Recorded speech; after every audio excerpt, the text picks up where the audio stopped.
Hi, everyone. Welcome back to the Mortgage Heroes Weekly Podcast. I'm Andy. I'm Brian. And I'm Will. So the guys and I are going to break down some more articles today. Up at the top, guys, we've got CNBC with President Biden floats $10,000 first-time homebuyer tax credit. Bidenomics. Then we...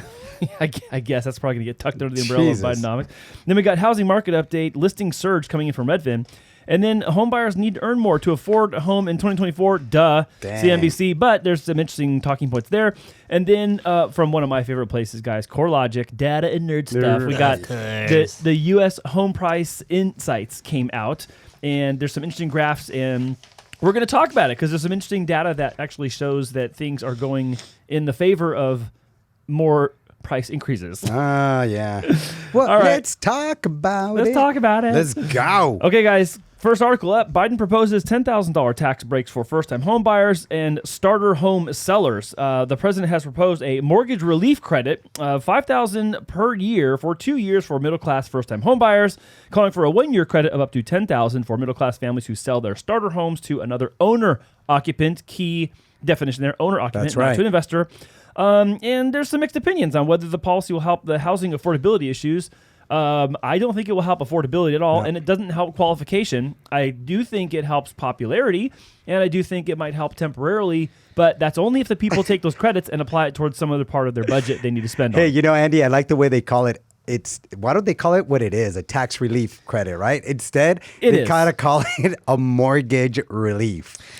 How convenient. How convenient. It's never too late, though, right? I mean, we only needed this a few years ago, but I think it's a good move for marketing and capturing some more votes or some more idea. Well, but what it has to be applicable, right? Someone has to use it for it to matter. The only thing was that I did read on there was like it will be helpful if it's actually been able to use as income. But if you do mortgages, and I think we all do mortgages, you need it to continue for more than 3 years for it to actually be used as a qualifying income. Well, it's not continuous, right? It's literally saying it's going to end after a certain period of time. And it goes on in the article say, like, unless you use it as income, then this really doesn't do much for anybody. Look, you could say this is a bonus. Like, that's fine. If there's a history of you getting a work bonus from sales or whatever, like, okay, then you can plead to an underwriter or write an explanation or whatever. Oh, I get an annual bonus. Look at my last couple of years. That's just not what this is. This is a tax break on the back end somehow, which it only like retroactively becomes some sort of net benefit, but only if applied that way. Yeah.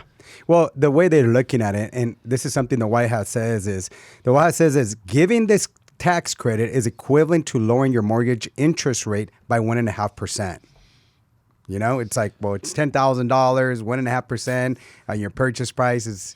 That's not math, but only, you know what I mean? But only for the time that you get the credit. So after that, it's not that. So I understand the angle here that maybe it's similar to a buy down, right? A 2-1 buy down or a 1.5% buy down for 2 years.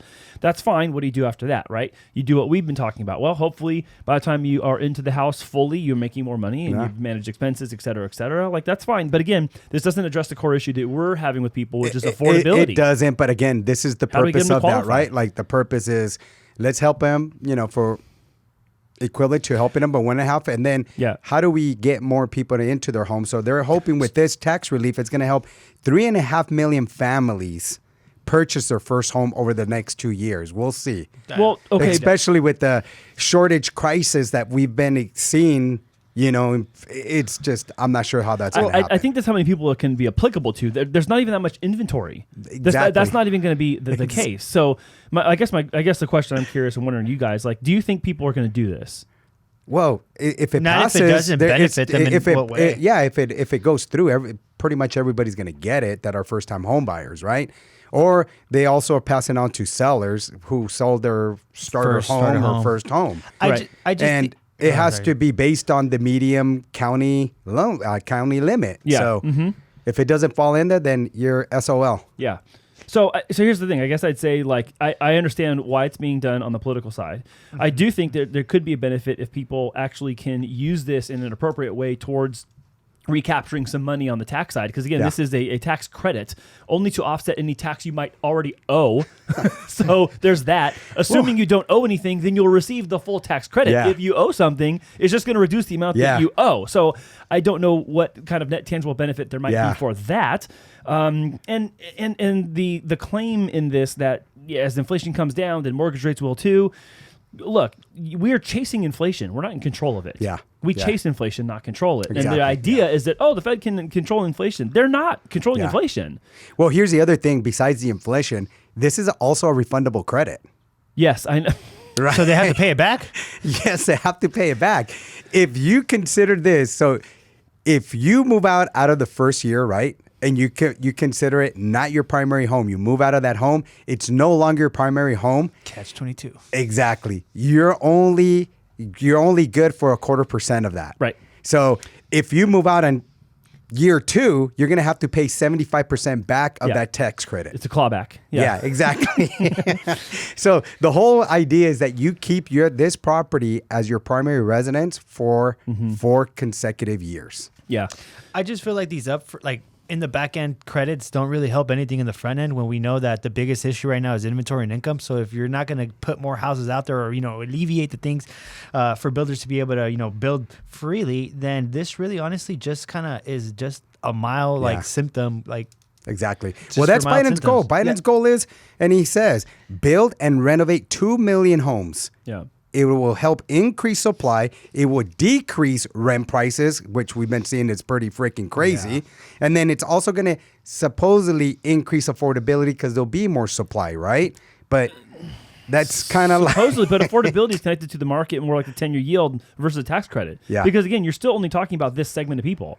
This has nothing to do with people who are buying their second home or move up and are not considered a the home they currently have now is not considered a starter home. Correct. So this doesn't even qualify for those people. So it might be a very narrow selective sliver of people that are going to be able to use this actually in the end, whenever it gets to be whatever it's going to be actually written in.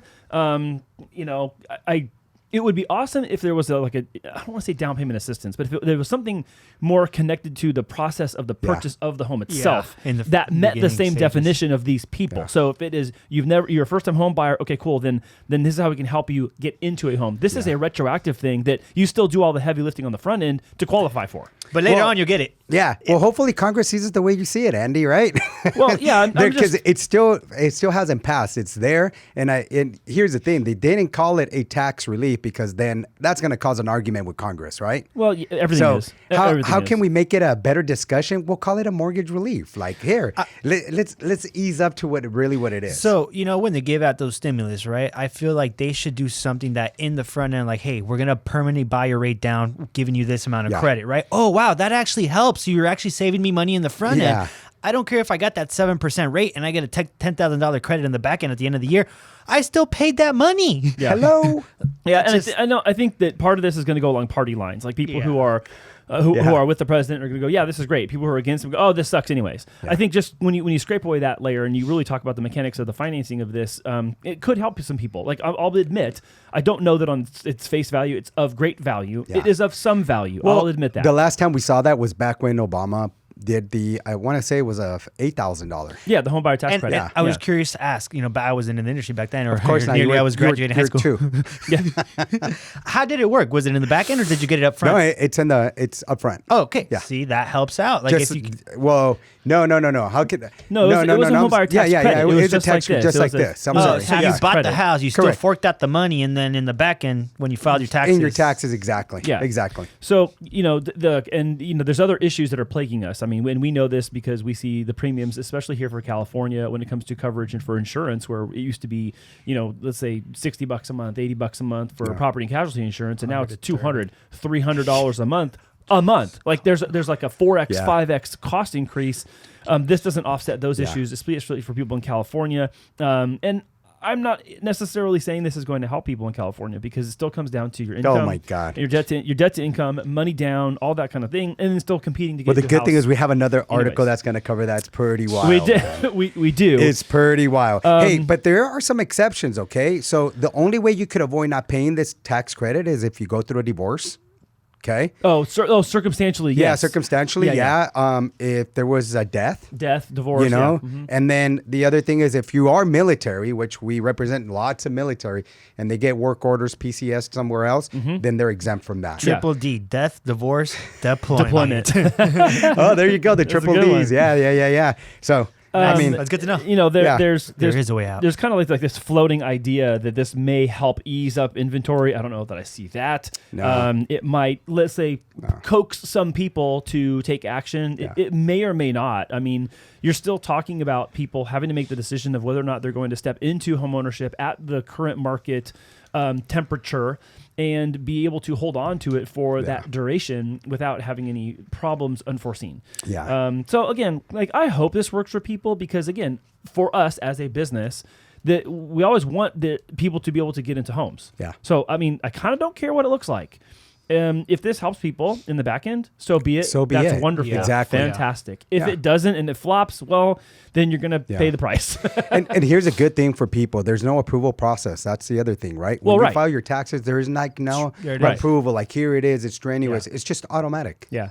And I mean, and maybe this is one of those angles where, and I know it doesn't say it in the article, but if we extrapolate this conversation long enough, in places where, or in circumstances where you're writing off the mortgage interest, you're deducting the mortgage interest, right? You're deducting your property taxes you pay, and you have a tax credit, that actually could very, very much favor you, because if you have enough income that qualifies for a purchase, but then now that you own a home, you get to have more deductions and write-offs, then you're going to have less tax on paper that you owe, plus the credit work in your favor. So I get if we continue this conversation down into the tax arena with tax people, they're going to say some of those things, and it's going to be true. Yeah.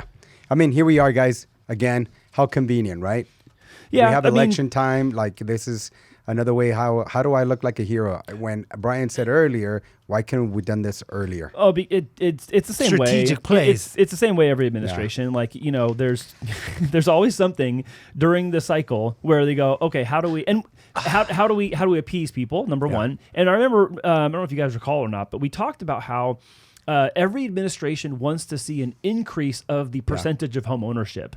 And that has been increasingly under duress in this administration because of the COVID after effects of rates and prices and inventory being low. And they've really struggled to get that home ownership rate up. Yeah, exactly. But that is a goal of every administration, regardless of what side of the aisle you're on. The other thing that I want to make clear that I kind of misunderstood your question, if it was up front, the $8,000, I want to say it was $8,000 immediately on the first year on your income taxes, whereas this one, it's year one you get $5,000, year two you get the other $5,000, right? Yeah, so it's not all. I think that was it. Yeah. And that's where I was kind of. I almost feel confident. You know, you could. We'll have to look it up. But we'll pull it up. I didn't look that one up for today. I was like, I just really want you guys' opinion on this more than anything. What I will say to close out that last article is that I feel that home ownership, home prices, and the real estate market is the one thing where America kind of like, we're all in the same boat here. Shit's expensive. Like, what's going on here? Like, as collectively, I don't care how much you're making money, you're still feeling it if your prices are going up and you're in a different tax bracket. But I feel housing is the one thing where America sees clearly, and we're all eye to eye. Like, something needs to get done collectively because we need places to live in affordably. I like that. Yeah, it's so true. It's so true. Like, honestly, like everything else is like, no, my opinion. This one thing, everybody's like, shit's too expensive. What are we doing about it?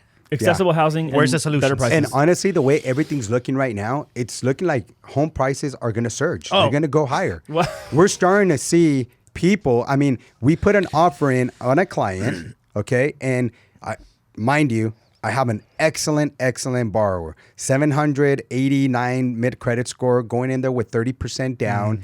It was at 920 and we offered 950. Okay. We called back, offer did not get accepted. So I'm like calling the listing agent, hey, Karen, what could we have done to get this offer accepted? She goes, listen, I wouldn't even buy the property at the price they offered. What? They offered all cash. And because they sold their other home, they had this tremendous amount of cash that they offered a ridiculous amount for the property. So these things are starting to see, and I think a lot has to do with FOMO, right? It's the fear of missing out. Like rates are a little more in our favor. What do we do to just tie down now? Because people are reading all this information that's going on, and it's being put out there. Not everything is doom and gloom. One of the things that I've been seeing a lot more in the headlines is start switching the way that people look at rates. Instead of being so negative, like high rates, or like, rates are high, but that's not the biggest problem. That's correct. And that's that's what I really enjoy, like reading through these articles, that they're saying, hey, the rate's going to be just a temporary like hiccup. The housing and the income is the biggest issue here.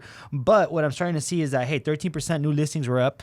And what I'm seeing is that people are starting to say, hey, I don't think I'm going to be waiting on the sidelines for things to kind of go lower, because as we've been seeing week after week, month after month, the numbers that matter have been all increasingly going up little by little, but they're still going up. Absolutely. Yeah. And we talked about this last week. All that waiting has not played out. Oh, if you not waited for better rates, isn't working. Waited for better pricing, isn't working. Waiting for more inventory, maybe you got a shot now, but the other two still aren't in your favor. So there's which gets us to the next subject. Yeah. So let's go there, guys. We're gonna go over to Redfin. This is housing market update. Listings surge, luring some buyers off the fence, but near record housing costs price others out.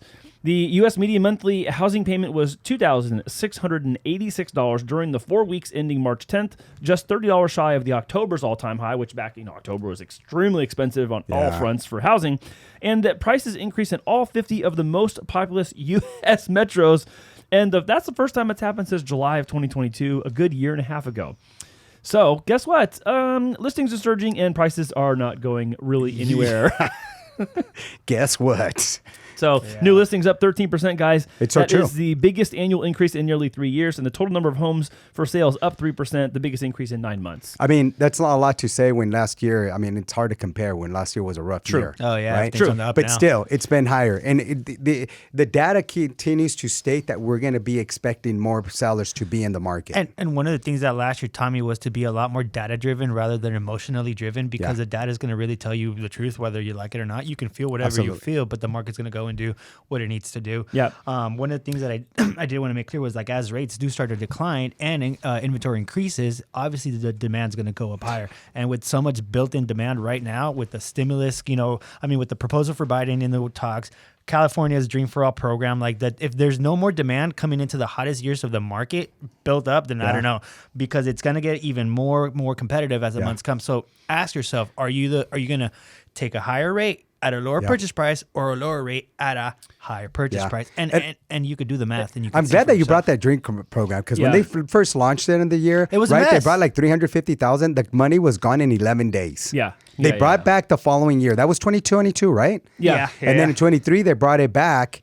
And now they put more stipulations where you had to have a minimum credit score of 680. You have to use it. It had to be a first-time home buyer, right? And your debt to income could not exceed 45%. Yeah. Front or back. And if you understand that front or back debt to income ratio, the front end, what that means is no more than 45% of your current income could go towards paying your house payment, and also no more than 45% of your back end, which is your credit card debt, and car loans or whatever, student loans. No more than 45% can go towards that. All combined expenses. Combined expenses. So it's crazy, because right now they're making affordability. You have to be under that 30% in order to. And so here's, and it's tough. How do you? And so here's now the new problem, but same problem. How do people qualify? Because I'm looking at this chart from Redfin, and median sales price is up year over year. Median asking price up year over year. Median monthly mortgage payment up, with the exception of the $30. It's less now than it was in October, but that's the highest it has been in 4 years. Then you have new listings up, active listings up, months of supply up, and the median days on market going down, which means the houses are staying on the market less. And you have average price to sale ratio at 98.6%. Dang. And here's the thing. You are showing areas that are notoriously expensive, showing really large year-over-year increases of median sales price, pending sales, and new listings. You're talking places in California, New Jersey, Florida, Arizona, Nevada. I mean, people have been flocking to some of these places, and some of them leaving California. I'll put that. Austin, but like Texas. Going to Florida, you see, look at median sale price in West Palm Beach, Florida, up 14%. San Jose, 16% up. Yeah. Fort Lauderdale, 13%. Look at new listings. San Jose, up 30% of new listings. Phoenix, 30%. Vegas, 27%. Minneapolis, 26%, and Jacksonville, 25%. That's crazy. That's statistically significant in a crazy fashion. And again, unless those numbers were super in the dumps, which they weren't, this is really gnarly. You know, it's funny. One of the things I noticed is that the real estate numbers and data is the one thing that never gets adjusted, or I've seen got adjusted. It's always just like, it's all publicly recorded data. So I mean, you can't mess that one up. So I'm saying, Data's the data. There You it can't is. mess that one up. Yeah, but I mean, look, even if you Oh, have, data. even if you have a statistical variance of plus or minus 3, guys, you're still talking about plus or minus 3 from 25%. So the error quotient is what, 22% to 28? Okay, fine. That's still above 20. Yeah. So, you know, in this case, you know, we're seeing these things moving out of reach even further from some people, and it's great that there's new listings coming. It's great that there's more inventory, but really the personal decision for the consumer to either get more income, reduce their debt, tighten up their credit, and do those active on the ground things for themselves. This is going to be a runaway train. Yeah, it's just going to be a runaway train. I know that's going to be unpopular. People are going to comment and be like, "Oh, that guy's an idiot." Well, okay, so be it. Okay. So be it. These guys already called me idiot before the show. Yeah. You see me in the comments calling you an idiot? Yeah. Oh, great. Well, I'm gonna have to go. Such an idiot. I'm gonna have to reply to that one. Great. So the Redfin economic research lead Chen Zhao was saying that mortgage rates are likely to stay high a little longer than expected. Oh yeah. Especially because of the latest inflation report, and the Fed's probably not going to cut rates until now this summer, and that means that this train is underway, and I think people are going to end up chasing it. People you guys agree? Spending money. Agree. I mean, it's a catch-22 though, isn't it? Like, you know, on the wholesale side, the PCE number is high. On the consumer side, the CPI number is high. Or I shouldn't say high. It's in positive territory. Until that thing flattens out or returns, I mean, it's like it's just constantly going. Yeah. And we still have to buy the goods we buy and eat the food we eat and pay our electric bills and whatever. But, you know, here we go. The more we show it's okay to pay, we pay it. Sometimes, Andy, I don't understand all that data because we know a lot of people nowadays, they're having a hard time even paying their utility bills.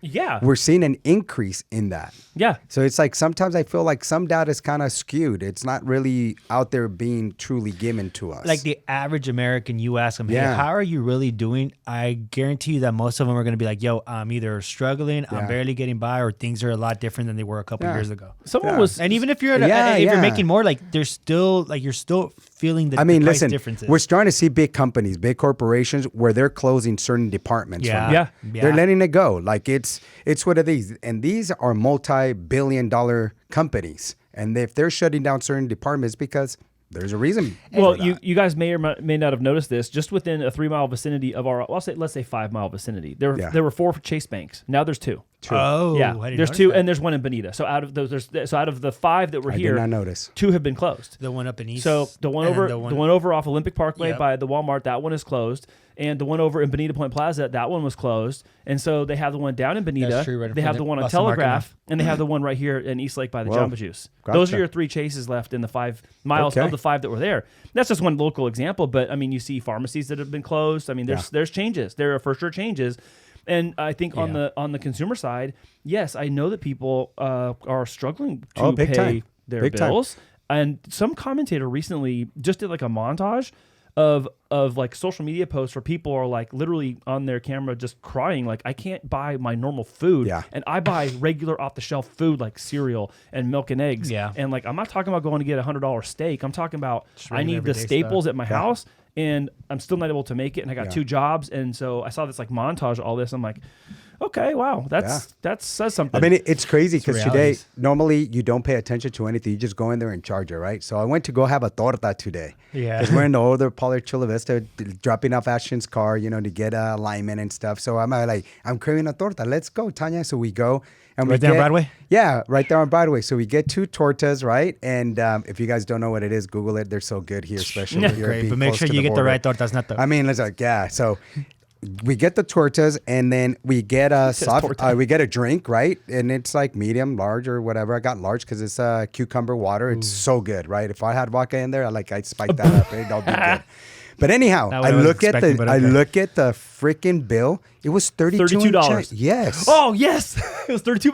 $32. Well, I mean, if you think about it, $16 like average meal per person when it used to be like $5-6. Yeah. Well, remember, I always eat at the dollar menu. There is no. I've been telling you, there's no dollar menu. It's the inflation menu now. Yeah. But I mean, value only now. Like seriously, these things are happening. Like this, it's just crazy. Yeah. I remember I would go over there and it was 2 of us. It'd be like $16.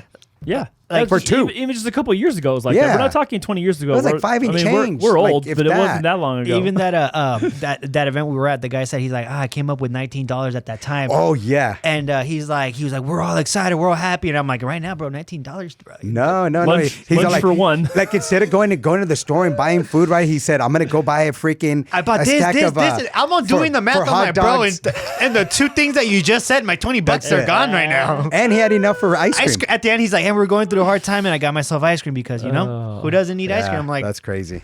But yeah, Andy, I totally understand it. Well, crazy. guys, I know we can't solve that problem. It's fun to talk about as far as like get a kind of an escape for it. But like the truth is, this is a continuing problem for people. Inflation is going to have to chill out. It's going to have to chill the F out for a minute, big time, so we can catch up. We're going to need builders to come make more supply. We're going to need house prices to chill a little bit, and we're going to need to see wages increase. All the things that all the variables that fit in the equation of buying or not buying, they've got to chill for a second so people can get a chance. Which takes us to the next subject. That's all I got for that one. Yeah. I love that data, though. So CNBC, guys, they came out with this one this week. It says home buyers need to earn 80% more than in 2020. Just 4 years ago, 80% more than in 2020 to afford a house in this market. And it's not just due to high mortgage rates. Now, away, people are going, oh, you're fanboying. This is the cover that mortgage rates aren't the problem. No, mortgage rates are part of the problem. They are a big part of the problem. But the connection between housing costs and wages has been gradually separating for years. And similarly, the number of new housing units built through the years has been declining, and the low supply is rooted in restrictive land use and zoning regulations. We talked about this exact thing 3 shows ago, talking about regulation in California, talking about how they're way behind inventory and supply that was called for 20 years ago. 20 years ago, they said you need to make 250,000 more homes per year. 20 years ago, and now we're here in 2024, and we're 2.5 million units behind. Yeah, that's crazy. Just to say, I saw this article, and it says homes are now unaffordable in 99% of U.S. for average Americans. Yep. That's crazy, guys. I was like, what the hell? When they're considering the average American income being $71,000. Yeah. And so as we went through this, I started looking at is California, obviously, not surprisingly, requires the highest incomes. Yeah. You know how much money you have to make in San Diego? 200. 200, yes. 200. 273,613. Oh, 273? 273. Oh, I thought it was like 210. Dude, that's another yearly average. You were saying 200. I was like, yeah, I thought it was 210 in my head. It was 273? 273,613. Los Angeles was 279, 250, which kind of seemed cheap in comparison to San Francisco. I thought it would be higher. Yeah. Wow. Okay. Well, that scares me for San Diego, though. And San Francisco, guys, God dang. 339,864. Wow, that's a starting admin job over at Google, I think.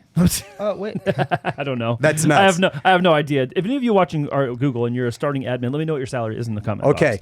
Take a guess what San Jose was. I'm going to say 430,000. Oh, my gosh. Andy, you're pretty darn good. It was actually 454,296. Damn. Guys, that's crazy. That's a lot. Shit. That's crazy.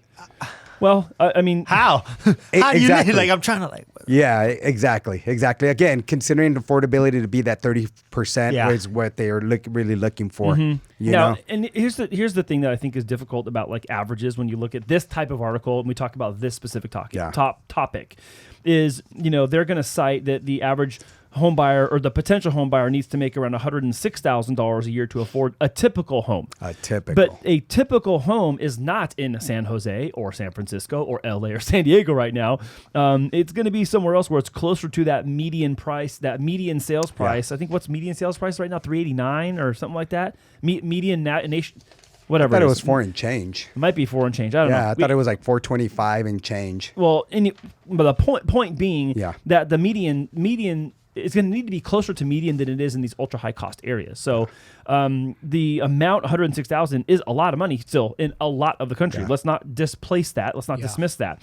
I think that the startling part of this is the short 4-year window. Short 4 years that has had such a tremendous increase of need for money to make up that gap. Exactly. I'm having a hard time like Huge. getting my thought out. Because it's like crazy. again, because what happened was prior to 2020, we were having at least anywhere from 900 to 1 million homes available nationwide. Yes. So our supply shortage just shrunk to half. Like a $250,000 at one point or something like that. You know what I mean? And so when you're talking about only 400 and change homes being available nationwide, that puts a lot of strain on the supply of homes available to people. I mean, this is the worst we've seen since 1984.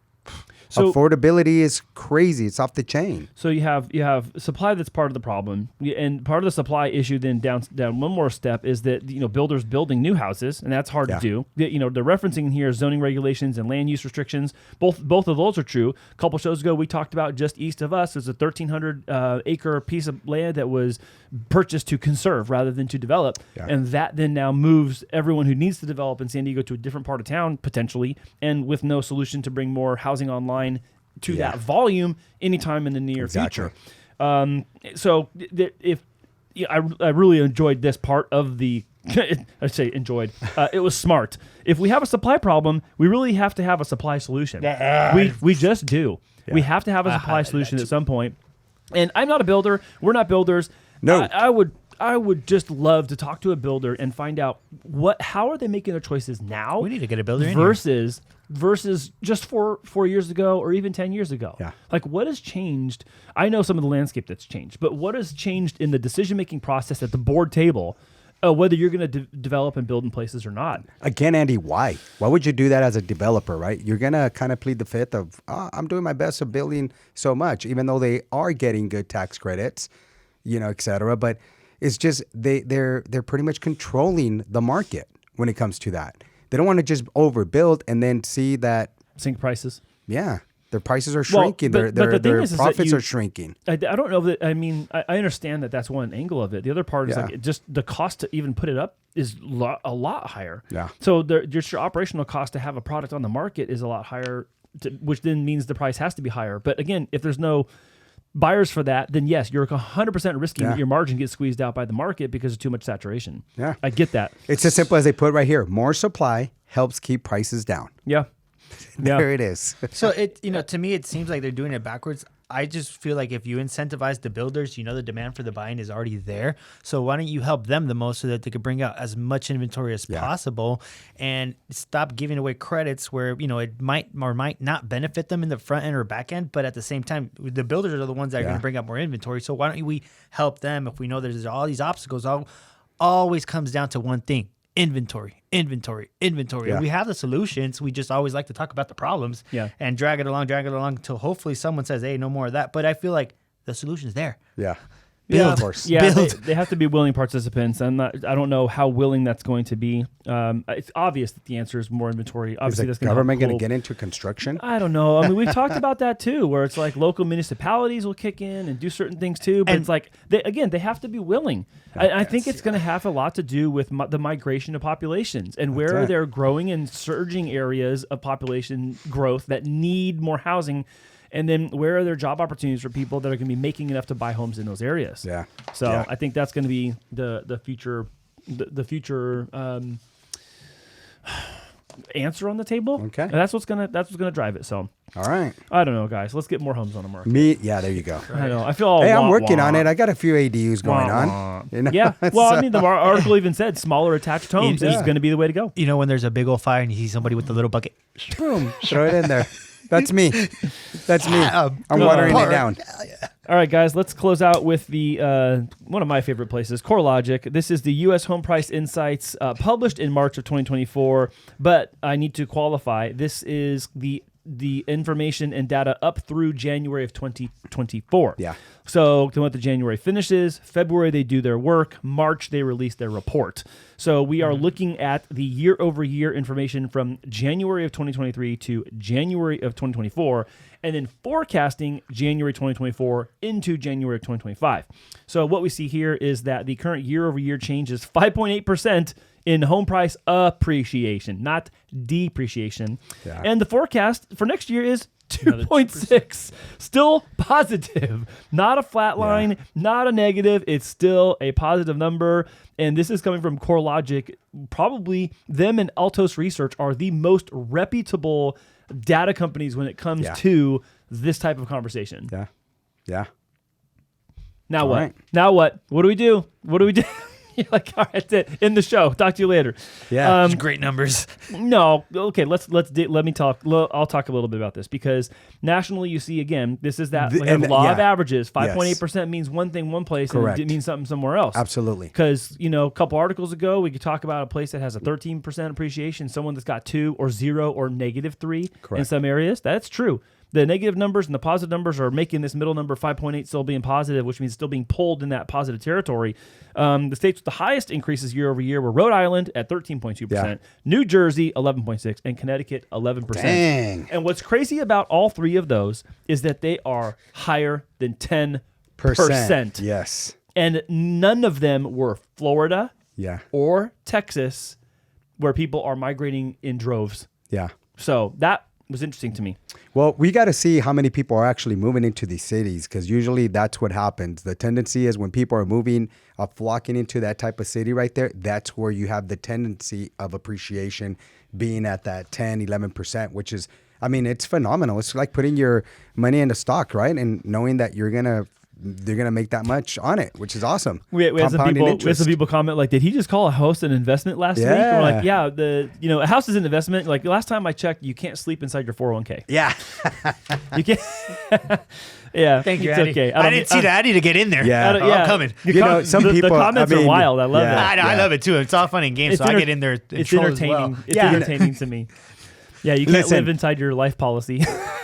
Like here's the thing, right? Like this coach brought out this great thing about it. He's most millionaires have 80% own real estate, and so when you look at the bigger picture, and I'm sorry, it was like 90%. No, it was more 90%.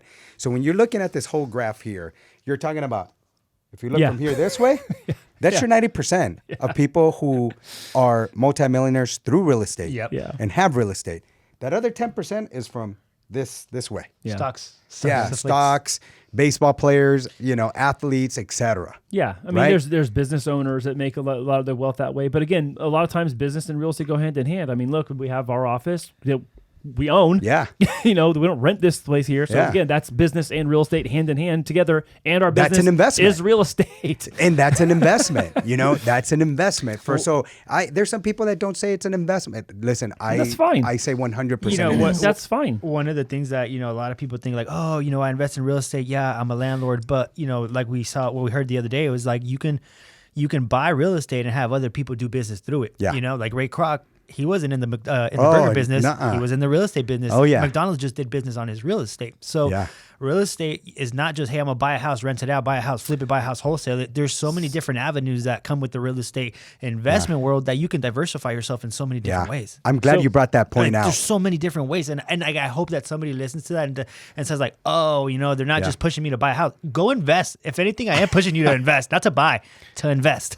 And here's a question. I digress. Here's a question I have. And yes, real estate, it can be used as an investment. It can be perceived as an investment. It can be passed on in a legacy as an investment. Yep. And here's my question. Yep. If it's not an investment and you sold it at a loss, what would you call it? Fair question, comment box. Yeah. If you think it's not an investment and you sold it at a loss, would you have taken a loss on your investment or on what? What would you be taking a loss on? The purchase of your house? On my home. Right? Okay. So you're either going to make a gain, which by the way is taxed unless you're going to get an exemption for capital gains. But if you take it out as a loss, it's still a loss on your investment. Here's the inverse though. If they sell it and then they make a whole bunch of money, they're going to go what would you call it? That was a great investment. It was a great investment. Yeah. Exactly. It's okay. Let's move to the home price index top 10 metros change because I thought this was interesting. Now, back when I first started doing Monday Mortgage Minute in 2019, and I was looking at this through 2019, 20, and 21. Wasn't even on the map. Phoenix was number one. San Diego would be number 2. Number 3, Los Angeles is getting mixed in there. Or you get Miami mixed in there. Sometimes San Diego would be, flipping positions, but Phoenix. Yeah. It's Miami. It's Miami right now. Miami at 10.2%. Then San Diego at 8.5%. Still in second position. Wow. Now, all this time later, still in second position. And then you got Chicago at number 3 at 7.3%. Yeah. Yeah. This is of the top 10 metros change. They're all in positive territory. The smallest positive territory is Houston at 2.1%. And that might just be an anomaly based on the year-over-year kind of like snapshot window of this. You got Denver in there, Phoenix, Las Vegas, Los Angeles, Washington, D.C., and Boston rounding out the top 10. Yeah. And the smallest of them being 2.1% still. Wow. Positive still. Yeah. That's crazy. But Chicago, Miami, 7.3, and it's still affordable there. Well, right. Well, and here's the thing. You look at, you keep counting down, it came down the numbers, and I was telling you guys just a second ago that Phoenix was normally the top spot. It's actually number 7. Yeah. Because Las Vegas is number 6. Phoenix would be number 7 on this list. Yeah, that's crazy. Yeah. So it's obviously slowed down there. It's still in positive territory, but I guess I'm not too surprised that Miami's jumped to number 1, and I'm not surprised at all. San Diego, our backyard, our own stomping grounds, it is proving month over month, year over year to hold its position as far as appreciation is concerned. Yep. I mean, and I like San Diego. I mean, the best thing you always use is just we're an insulated city, right? We're insulated. There's not as much more room that we can go in there and develop. Yeah. You look Mexico to the south. You got the Pacific Ocean to the west. You have the military installations to the north, and you have to the east county, a lot of preserve, desert, and so we're kind of like boxed national in. Parks and things like that. We are a little boxed in on a number of sides. We're going to have to make some compromises here soon.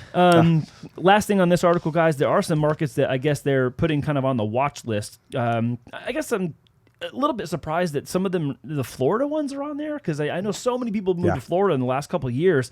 Two of the top 5 areas to watch are in Florida, and 2 of the top 5 are in Utah. Yeah.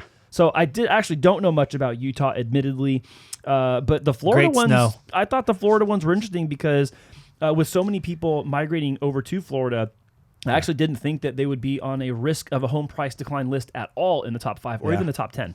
Yeah. So that kind of stood out to me. Well, again, like it's just like little, Pockets. little pockets of the city, and so I can see that happening, and I was hearing certain things that are just homes are staying on the market a little longer in those areas. I think for people for San Diego, if you're looking at this, if you can catch anything from it, is that it hasn't slowed down in the last couple of years, and even in certain pockets in the city, they might drop for a little bit, but over time we've seen that everything is still constantly either keeping its price, holding its weight, and who knows how long that's going to last for. But that is saying it's 2.6% again next year. But San Diego could be a little bit more wild. Yeah, and here it is. Yeah, people are buying San Diego. If you look at our social media, there's more investors coming up. I know we're not we're a tenant-friendly state. So all these things, even though investors say, hey, it's not a tenant-friendly state, we're not going to want to buy right there, they still are buying. And we have one of the biggest competitors, which is BlackRock, a hedge fund investor that continues to purchase here in our own backyard. I honestly just feel like if you're able to get a piece of land here in San Diego or anywhere in California that's, suited, you're going to have a good investment that down the line is going to be a cash cow that you can always go back to. Even if you don't live here, like if you can invest here, you'll be doing good. What do they say? It's not timing of the market. It's time in the market. So here's a time of the market thing for you guys. I just did some quick math as you're chatting here. We started off this segment talking about how the home price index is up 5.8% year over year, and it's projected at 2.6. So let's take this just real quick. I like it. I know currently, where you're going. San Diego is at 8.5%, and the national average is 5.8%. That's a difference of 2.7%. Yeah. If I stack that 2.7%, assuming all things equal into next year, national forecast 2.6 plus San Diego's 2.7 variance uptick, that puts us at 5.3% potential appreciation for 2025. Wow. So we'd still be above 5% appreciation. Can you do 2026? All things and 27? No, they didn't go out that far. I'm just using the graphs in front of me, Andy's head's guys. like AI, you know what I mean? No. It's just, it knows how to freaking... Whatever. That's not the case. But I think that Andy was just like, okay. Yes. Well, San Diego's I don't dare to argue. Already hovering above the national average, so that same hover amount was still going to put us, again, all things considered equal into the new year. Then we're still going to have a greater than 5% home price index locally for San Diego going into 2025 too. Yeah. So, all right, guys, what was the favorite part of your show today? Bidenomics. Okay. Will? I'm gonna say it's Bidenomics. I'm just curious to see what's going to happen, if they're going to take it or not. Let's just see what Congress is going to say about all of this. I really want to talk about solutions. I mean, the affordability is such a problem, guys. Inventory is such an issue. I'm really happy to see a lot of new listings coming onto the market and luring buyers. That is positive for me. I like seeing buyers come off the fence and be optimistic about the potential of being a homeowner. I understand it's hard. We talk about it all the time. Same. Even before the show today, I was talking to a class of people, and I was talking specifically about VA, and I was talking about how people move here and they have aspirations of being a homeowner. They're active duty military, and they use their BAH to buy a home here, and then they actually own a home in the place that they're stationed, and their military benefit helps them do that. Yeah. And I'm encouraged by that. Despite home prices being out of control here, I'll say out of control, inventory being tight, all that stuff. I love seeing our active duty military and veterans getting home. So I'm excited for more inventory, guys. And that's that from me. Thank you all for watching the Mortgage Heroes Weekly Podcast. If you have not yet subscribed to the channel, hit that button and subscribe. Channel growth is still happening. We're in there in the comments, guys, mixing it up with you guys. Thank you for participating in that. Remember to turn on notifications so that every time we launch a new episode, you hear about it first. And if you're if you're listening on Apple or Google Podcasts, remember to hit direct download so that when we air our show every week, it's immediately right there on your favorite podcast platform. Woo. And last note, remember to check out our new playlist, Friends of Mortgage Heroes. If you missed last week's episode, it was all about insurance. We had 2 special guests, one from Farmers, one from State Farm, and you can watch their interview and hear about all the things that their company is doing in California still or not, and then what solutions they are deploying right now to still help people with the insurance gaps in their property and casualty coverage. So thank you all for watching, and we'll see you again next week. Bye, guys. See ya.